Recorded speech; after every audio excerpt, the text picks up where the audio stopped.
Okay, today we are going to start again second part of routing protocol again. So इससे पहले हम लोग पढ़ चुके हैं that is delivery, forwarding and one algorithm for routing phase, one algorithm for routing phase that is distance vector routing phase. We have already covered that particular thing, distance vector routing algorithm. We have already covered. So today we are going to give the next one. That is we again थोड़ा सा recap कर लेते हैं. इससे पहले दो चीज हम लोग पढ़े हैं that is intra domain and inter domain. Intra domain routing मतलब तुम्हारा जो एक सिंगल सिंगल नेटवर्क है उस नेटवर्क मतलब दो दो ऑटोनोमस सिस्टम के बीच में. Please try and understand autonomous system. इससे पहले हम लोग पढ़े थे नेटवर्क का ब्रांच को लेके एक एक सिस्टम बनाया जाता है that is called autonomous system. उस ऑटोनोमस सिस्टम के अंदर अगर तुम एक राउटिंग यूज कर रहे हो दैट मीन्स एक सिंगल ऑटोनोमस सिस्टम के अंदर अगर तुम राउटिंग एल्गोरिथम लगा रहे हो that is called intra domain. And अगर तुम दो तीन ऑटोनोमस सिस्टम को लेकर राउटिंग बना रहे हो that is called inter domain. That means with in A autonomous system that is intra domain. Outside the autonomous system that means बहुत सारे ऑटोनोमस सिस्टम को लेके अगर मुझे राउटिंग करना है that is called inter domain. ये दो चीज हम लोग पढ़ चुके हैं. और इंट्रा डोमेन के अंदर दो तरीके का एल्गोरिथम है. दो एल्गोरिथम है, राउटिंग एल्गोरिथम है. One is distance vector routing, second is link state routing. one is distance vector routing and second one is link state routing. So these two things के अंदर ये जो पहले वाला मैं बोल रहा हूँ distance vector routing, that distance vector routing is already covered in this previous class, but today we are going to do from link state routing. Link state routing is comes under intra domain and path vector routing. एक इसके बाद आएगा path vector routing that is called inter domain. Inter domain के अंदर आएगा path vector routing. So that two things we will study today कि intra domain के अंदर आएगा link state routing and inter domain के अंदर आएगा पाथ वेक्टर राउटिंग. एंड उसके बाद हम लोग multicasting, unicasting, multicasting and broadcasting, इस तीनों का कॉन्सेप्ट हम लोग समझेंगे. And that is your today's lecture, gist of your today's lecture. We will start from link state routing. Distance vector routing we have already covered. That is also a distance vector routing is also a intra domain routing protocol. Intra domain, that means within a single autonomous system we are trying to do routing. एक single autonomous system है जिसमें बहुत सारे network है, 4-5 network है. उस single autonomous system के अंदर जो राउटिंग प्रोटोकॉल लगाओगे that is intra domain. So intra domain के अंदर जो प्रोटोकॉल है दो, एक है डिस्टेंस वेक्टर, दूसरा है लिंक स्टेट. डिस्टेंस वेक्टर हम लोग पढ़ चुके हैं, हम लोग अब पढ़ने वाले हैं link state routing. Is everything clear to you? So link state routing. So link state routing basically concept takes the shortest path algorithm. Link state routing takes the shortest path algorithm. See the thing. Initially all the routing tables are empty. Initially all the routing tables are empty. So यहाँ पे एक चीज ध्यान से देखो, all the networks. So that means this is a single autonomous system router. This is a single autonomous system. This is a single autonomous system. This is a network. This is a router within a single autonomous system. This is happening. This is a router. This is a router. This is a router. This is a router. This is a router. In this way, that may be terminal also. So within a single autonomous system, these are the nodes. And these are the connections. They are telling that is cost for this connection is 5, cost for this connection is 2, cost for this connection is 3, cost for this connection is 4, this is 4, this is 3. So now Dijkstra's algorithm, have you gone through Dijkstra's algorithm in data structure? Data structure पढ़ाने वक्त हम लोग Dijkstra's algorithm पढ़ाए थे. वो Dijkstra's algorithm that means single source shortest path. Dijkstra's algorithm, what it will calculate? That is single source shortest path algorithm it is. अगर digital algorithm data structure में नहीं था तो डेटा एल्गोरिदम में था ही, बट ग्राफ पढ़ने वक्त हम पढ़ाए थे जरूर कि ये digital algorithm that is single source shortest path, single source shortest path. मैं इसी से जानना चाहूंगा प्लीज, क्या मैं इसका इसका क्लास हुआ था, मतलब ये तुम्हारा सिलेबस के अंदर नहीं था डिजिटल एल्गोरिदम, क्या मैंने पढ़ाया था इसको extra? I want to learn from इसी डिपार्टमेंट।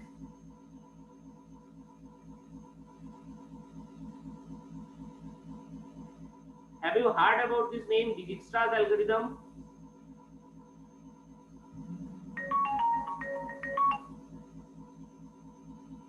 बोलो, हाँ नाम कुछ No, sir. नहीं हुआ था। Okay, very good, very good. Dijkstra's algorithm takes, Dijkstra's algorithm does the single source shortest path algorithm, and CSE, you know Dijkstra's algorithm, I think.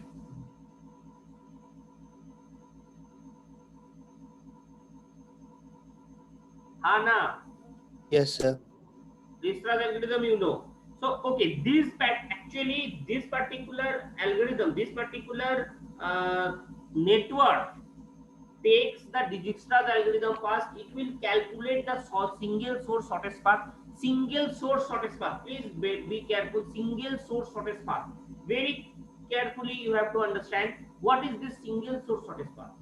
Single source shortest path means अगर इसको source मान के चलूंगा, इससे सारे node का shortest path calculate होगा। ए से, दैट मींस ए का जो राउटिंग टेबल होगा, ए का जो राउटिंग टेबल होगा, उस राउटिंग टेबल के अंदर इस सोर्स से सारे सोर्स का, सारे डेस्टिनेशन का शॉर्टेस्ट पाथ कैलकुलेट करेगा। Shortest path according to the cost. So this is, that's why it is called single source shortest path. मतलब सोर्स सेम है, सोर्स एक ही है, दैट मींस ए अगर सोर्स है, ए से जहां जहां भेज सकते हैं वहां के लिए एक एल्गोरिथम कैलकुलेट होगा, that is called single source shortest path. So वो जो single source shortest path calculate करेगा, वही कैलकुलेशन यहाँ पे ए का राउटिंग टेबल बनेगा। Getting my point? अगर बी का राउटिंग टेबल निकालना है तुम्हें, बी से डिजिक्स्ट्रा एल्गोरिथम लगाना है, बी इज अ सोर्स, बाकी सारे rest is destination. So B पे तुम्हें डिजिक्स्ट्रास एल्गोरिथम लगाना है, B is a source, single source shortest path. तो Dijkstra's algorithm always gives single source shortest path from any node. So graph this is a graph, single, you can understand this is a graph, इसको graph की तरह समझ सकते हो। तो this is the application of graph, this is also application of graph, जो हम लोग डेटा स्ट्रक्चर में पढ़े। This is also application of graph. तो यहाँ पे single source shortest path calculate करना है। अब यहाँ पे Dijkstra algorithm it will take, थोड़ा सा इसको अच्छा से समझते हैं। डिजिक्स्ट्रा एल्गोरिथम जो जानते हो, please go with the Dijkstra algorithm, and Dijkstra algorithm देख के ये तुम्हें single source shortest path calculate करेगा। शॉर्टेस्ट पाथ कैलकुलेट करने के बाद that will be each own routing table. Applying Dijkstra's algorithm only. Now see the thing. Here, these are the link state knowledge it has. That means जो direct connection है उसको हमेशा याद रखना होगा। हर एक नोड को, जो डायरेक्ट कनेक्शन नोड है उसको याद रखना होगा, उसका कॉस्ट याद रखना होगा। सी, इससे 5 से जुड़ा हुआ था, सो ए एंड बी 5 से जुड़ा हुआ था। A also knows this is 5, B also knows this is 5। both the node knows this is 5. That is the knowledge it must have. Each and every node, each and every router must have direct connection to host. This is called knowledge of link state. Link state knowledge, that means each and every link का knowledge तुम्हें जानना होगा। हर एक node को, हर एक router को, जब भी राउटिंग टेबल क्रिएट करेंगे ये, वो राउटिंग टेबल क्रिएट करने के बाद डायरेक्ट जो पाथ है, हमसे जो डायरेक्ट जुड़ा हुआ है, वो पाथ का, वो ये चीज नॉलेज मेरे पास पहला होना चाहिए। This is the prerequisite of link state knowledge. This is the prerequisite of link state knowledge. जब भी तुम लिंक स्टेट प्रोटोकॉल यूज करोगे, link state protocol tells First you have to knowledge that you have what you have direct connection. Now इस दोनों में से अब क्या Dijkstra's algorithm, how Dijkstra's algorithm following, please see this thing. Dijkstra's algorithm following, see this thing, this is the Dijkstra's algorithm tells कि first इसको इसका details में थोड़ा देर में आ रहा हूं, ये तुम्हें तुम्हें समझ में आएगा after an example. See the example. This is the single shortest path. See A का जब शॉर्टेस्ट पाथ कैलकुलेट होगा, this is a single source, A का राउटिंग टेबल क्रिएट हो रहा है, ए का राउटिंग टेबल क्रिएट हो रहा है. Please very carefully try to understand. A का राउटिंग टेबल क्रिएट कर रहा है, that is why it is called single source shortest path. Single source shortest path. जब बी का एल्गोरिथम बी पे अप्लाई करना होगा तो B will be the source here, and at same process it will follow for B also. Same process it will follow for C or C also. Same process it will follow for D also. Same process it will follow for E also. So these are the thing. ये 5 node के लिए 5 बार डिजिक्स्ट्रास algorithm यहाँ पे लगाना है. 5 times डिजिक्स्ट्रास algorithm तुम्हें यहाँ पे लगाना है, and it will calculate the single source shortest path for each and every node. Is the thing clear? Now see it is. If it is a root, see root को देखो और यहां से डायरेक्ट पाथ कौन कौन सा है देखो. Try understand very carefully. ये क्या नीचे लिखा हुआ है देखो, set root A and move A to the tentative list. So there are two list, here Dijkstra's algorithm have two lists. One is tentative list, another is permanent list. One is tentative list, another is permanent list. जब भी एक A आएगा, so simply try and understand. एक is tentative list, एक है permanent list. तो जब भी मैं एक सोर्स को सिलेक्ट किया, first it will go to the tentative list. Okay, done. Then tentative list से अब clearly understand, very carefully you have to understand this. Tentative list जाने के बाद ये देखेगा यहां से कहां कहां जाया जा सकता है. सो ए से 3 जगह जाया जा सकता है, that is B, C and D. So B, C and D, that will you have to add this in tentative list. So that means B, C, D, ये 3 को ऐड कर देंगे हम लोग टेंटेटिव लिस्ट में. नाउ ये तीनों में से प्लीज ट्राई टू अंडरस्टैंड. आप देखो और कोई तो ए से जा नहीं सकता, तो ए का काम खत्म. और कहीं तो एक में जा नहीं सकता, so A will be added in the permanent list. Done. तो दैट मींस जैसे ही ए से हम बी, सी, डी 3 जगह चले गए, सो उसके बाद ए का काम खत्म. That means A will be added in the permanent list. Now ये तीनों में से अब क्या है, सिंपली ये अब टेंटेटिव लिस्ट में इस पोजीशन पे टेंटेटिव लिस्ट में कौन है, सिंपल ए. इस पोजीशन में टेंटेटिव लिस्ट में कौन कौन सा है, B, C, D, and A will be the in the permanent list. A को ढकेल दिया गया परमानेंट लिस्ट. तो परमानेंट लिस्ट में ओनली एग्जिस्ट कर रहा है ए, टेंटेटिव लिस्ट में एग्जिस्ट कर रहा है बी, सी एंड डी. इस तीनों में से मिनिमम कौन सा है. Now see the weight. 3, 2 and 5.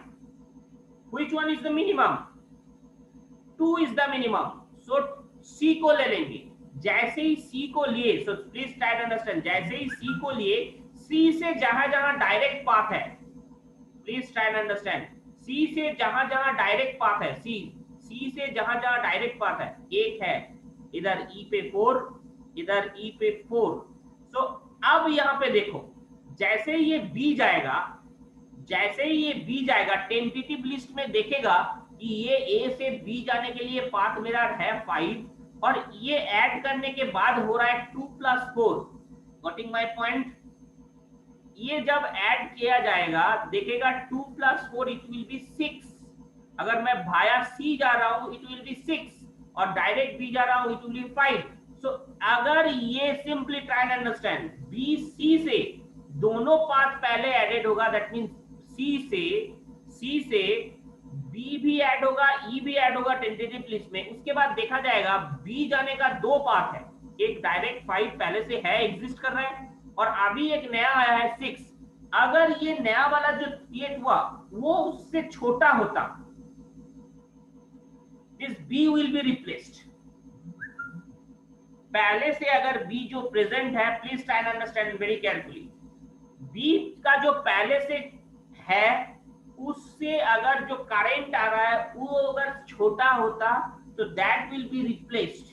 अगर बड़ा है तो ये चीज को रिप्लेस कर दिया जाएगा, इसको कट कर दिया जाएगा। Only this is 6, this path, there are no direct path from E, so E will be added in the tentative list, E will be added in the tentative list. और उसके बाद सी से हम दोनों चेक कर लिए, सी से हम जहां जहां जा सकते थे कंप्लीट हो गया, C goes to the permanent list, C, so here it is written, so here it is written move C is the permanent list and add E into the tentative list. So that means अभी क्या क्या है tentative list में, क्या क्या है tentative list में है B, D and E, और permanent list में कौन कौन सा है A and C. You have to clear this much. अब देखो ये B जाने का दो रास्ता निकाला था, दोनों में से एक चूज किया गया, जो मिनिमम होगा शॉर्टेस्ट पाथ होगा वही एक चूज किया जाएगा। So that becomes C the thing, that becomes direct path. So अब देखो ये तीनों में से छोटा कौन है, डी, बी और ई, ये तीनों में से छोटा कौन है? Here why it is written 6, clearly understandable, I think. This 2 plus 4, this is 6, total path length 6.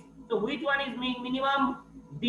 So D will be added in the tentative list, and tentative list में जैसे ही tentative list में है ही, उसको जैसे ही D देखा, D से और कहीं जाने का रास्ता है ही नहीं, so D will be the added into the permanent list. So move D into the permanent list. So permanent list में क्या चला गया? A, C and D, and with cost. A का cost है, A to C cost है 2, A to D cost है 3. Now again ये दोनों में से आप टेंटेटिव लिस्ट में है कौन कौन सा? बी एंड ई, ये दोनों में से सबसे छोटा कौन है? बी। सो बी को लिया गया, एंड बी से और कहीं जाने का रास्ता है, yes this is a path, one path is there. Now it will calculate through this path, ये 5 प्लस 3 8, सो इसके पास दो पाथ बन के आ रहा है, इसके पास दो पाथ बन के आ रहा है, एक जो है पहले से 6, एक बन के आ रहा है दैट इज 8। अगर ये छोटा होता, ये पाथ 8, तो इसको रिप्लेस कर देता, otherwise this is the same path it will exist, that means 6 will be taken. तो कुछ नहीं है, तो बी को टेंटेटिव लिस्ट में, परमानेंट लिस्ट में ट्रांसफर कर दिया गया, डन। और टेंटेटिव लिस्ट में है कौन सा? ई। तो ई परमानेंट लिस्ट में देखो, ई से और कोई जाने का रास्ता है नहीं है, so simply E will be the added to the permanent list and done. That is the task done by total Dijkstra's algorithm. This is actually Dijkstra's algorithm. Getting my point? Yes, not. So shortest path calculate किया जा रहा है. So this is the single shortest path. Now we are moving towards the previous one. See, start. Set root through the local node to the tentative list. जो root होगा उसको tentative list में डाल दिया गया. Now tentative list empty नहीं है, क्योंकि ये tentative list में already डाला गया है. Tentative list empty नहीं है, तो among nodes of the tentative list move the one with the shortest path of the permanent list. That means जो कि अभी next तुम choose करोगे, उस next में से जितना जहां जहां जा सकते हो, that उसको तुम tentative list में डालोगे, and टेंटेटिव लिस्ट, उस टेंटेटिव लिस्ट में से जो सबसे छोटा है उसको परमानेंट लिस्ट पे डालेंगे। That is the thing, tentative list में जो जो चीज है, पहले डायरेक्ट पाथ जो है उसको टेंटेटिव लिस्ट में डालेंगे, और उसके बाद जो परमानेंट लिस्ट है उसको, जो जिसका काम हो गया, शॉर्टेस्ट पाथ है, उसको परमानेंट लिस्ट में डालेंगे फर्स्ट, देन ऐड ईच। उसके बाद देखो अब क्या करेंगे, जो जितना नेबर्स में जाया जा सकता है, डायरेक्ट पाथ है, उसको मैं यहाँ पे ऐड करूंगा, अगर वो प्रीवियस वन से छोटा हुआ तो, otherwise here add each unprocessed neighbour of last move node to tentative list, जो लास्ट मूव किया गया टेंटेटिव लिस्ट में, वहां से डायरेक्ट जो पाथ है उसको मैं ऐड करूंगा। अगर पहले से ये टेंटेटिव लिस्ट में एडेड है, if neighbour is in the tentative list with larger communicate cost, then replace the new one. So that is the same new concept, that is the simple concept of this Dijkstra's algorithm. ये घूमते रहेगा whenever tentative list is empty. So next example में वही देखा गया था। तो पहले इसको तुम्हें पहले परमानेंट लिस्ट में ऐड करना है, उसके बाद इससे जितना जहां जहां जाया जा सकता है वो तीनों को ऐड करना है। अगर पहले से नहीं है तो, अगर पहले से एग्जिस्ट कर रहा है, it will calculate the shortest path and जो शॉर्टेस्ट होगा उसको रखा जाएगा, जो बड़ा होगा उसको रिप्लेस कर दिया जाएगा। That is the simple concept of the digital algorithm. Getting it और नॉट? बोलो, क्लियरली अंडरस्टैंडेबल? सो ये हो जाने के बाद finally what I got, this is the routing table what I got, routing table of node A. This is an A node. आप देखो same process you have to follow for B, same process you have to follow for D, same process you have to follow for E. Every nodes you have to process same process to calculate the single source shortest path. So that is called Dijkstra's algorithm.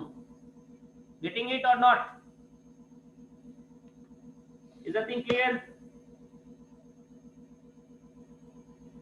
बोलो, आगे बढ़े? किसी को कोई doubt?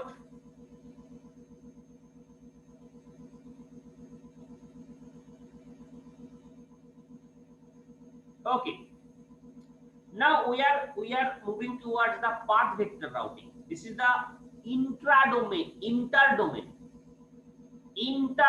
routing algorithm. Please be careful, very carefully you have to see this. This is interdomain routing protocol. So initial routing table in path vector routing, this is, that means interdomain this is. So यहाँ तक अभी दो चीज पर है, that is distance vector routing and link state routing. ये दोनों जो है इंट्राडोमेन है। अब मैं जा रहा हूँ इंटरडोमेन में। इंटरडोमेन में ये देखो सिंपल 4 ऑटोनोमस सिस्टम है। 4 ऑटोनोमस सिस्टम का मेन राउटर जो है वो कनेक्टेड कैसे रहेगा, that is the simple thing we have to understand. ये विद इन ए नेटवर्क नहीं, आउटसाइड द ऑटोनोमस सिस्टम काम कर रहा है। So this is the initial routing tables of path vector routing. This is path vector routing. Path vector routing always works on different autonomous systems. Now उसमें जो main router होगा जिससे वो network connect होगा, उस मेन राउटर में ये path vector routing calculate करेगा। अब पाथ वेक्टर राउटिंग करता कैसे है, काम कैसे करता है? सिंपली सी A1 के साथ, simply try to understand this. A1 अपना जो राउटिंग इसके अंदर जो पार्ट्स है उसका पाथ ये सेट करके रखता है। दैट मींस ये जो with in a single network का जो पाथ है वो पहले से कैलकुलेट किया हुआ है इसके पास। कैसे कैलकुलेट करेगा? With the help of intradomain routing protocol. That is the thing we have already covered. So ये पाथ, ये कैसे तुम्हें ये टेबल मिल रहा है? ये टेबल मिल रहा है फ्रॉम इंट्राडोमेन। दैट मींस कैसे भी कर सकता है, ये सिंगल सोर्स शॉर्टेस्ट पाथ अगर यूज कर रहा है, लिंक स्टेट राउटिंग प्रोटोकॉल अगर यूज करे तो लिंक स्टेट राउटिंग से वो कैलकुलेट करेगा। अगर वो यहाँ पे ये जो टेबल क्रिएट होके आया है, ये टेबल कहां से क्रिएट होके आया है इसके पास? With the help of intradomain, routing protocol. ये पाथ करके आ गया। Now you have to move from interdomain path, that is path vector routing. Interdomain path कैसे कैलकुलेट किया जाएगा? नाउ पहले वाला जो एल्गोरिथम पहले हम सीखे थे, that is distance vector routing. What distance vector routing does? क्या कर रहा था डिस्टेंस वेक्टर राउटिंग? वो आपस में राउटिंग टेबल को शेयर कर रहा था। याद है वो चीज?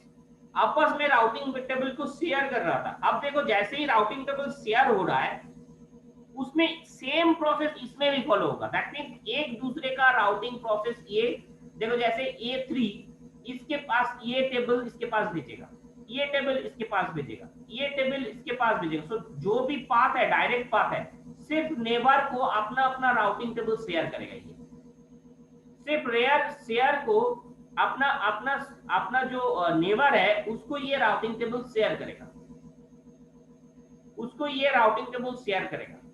सो C1 C2 C3 ये जो एडेड है ये अपना राउटिंग टेबल को यहां शेयर किया। तो जैसे ये शेयर करेगा, how it takes, that means जो डायरेक्ट पाथ तुम्हें नहीं मिलेगा। So simply try and understand, यहां से ये पहले इसको शेयर किया, तो एक पाथ इसके जनरेट करके आएगा। So simply see this thing, मान लो D table is shared by C, D table और किसी को शेयर हो ही नहीं सकता, D table shared by C.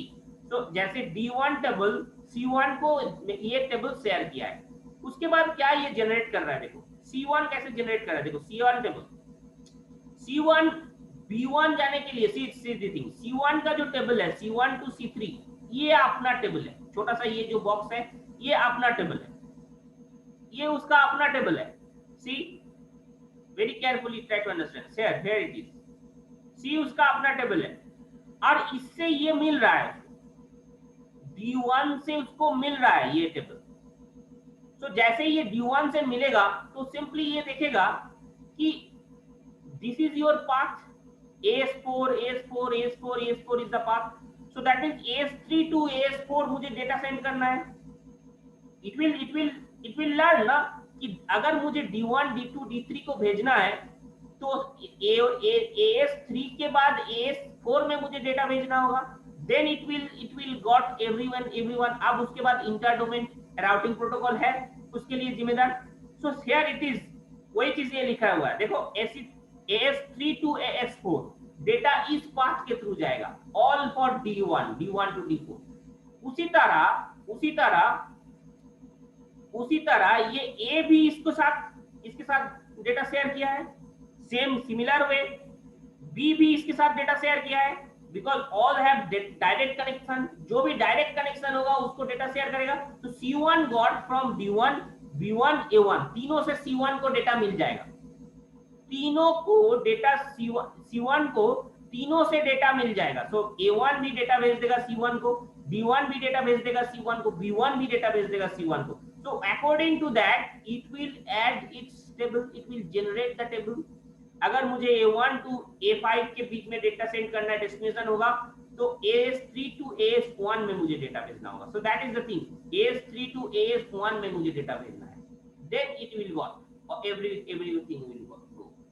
So that table is shared, ये टेबल शेयर होगा, C3 उसके हिसाब से टेबल को पूरा ऑर्गेनाइज करेगा। That is simple technique of path vector routing। So here it is। और A1 को जैसे डायरेक्ट कनेक्शन नहीं है, A1 to A5 इसका D1 से डायरेक्ट कनेक्शन नहीं है, so definitely it will got from C1। जैसे ये C1 का टेबल, C1 का टोटल ओवरऑल टेबल इसके पास पहुंचेगा, it can see कि ओके C1 के थ्रू मैं डेटा सेंड कर सकता हूं। सो जब भी ये डेटा ये करेगा, A1 को भेजना होगा through C1। So here it is this thing, A1 AS1 AS4 AS3 AS1। So through AS3 data path मुझे सेंड करना है। It will update by sharing of your tables. तो जो भी राउटिंग टेबल प्रोटोकॉल है उसको ये शेयर करेगा और शेयर करके ये पूरा राउटिंग टेबल वो बनाएगा खुद से।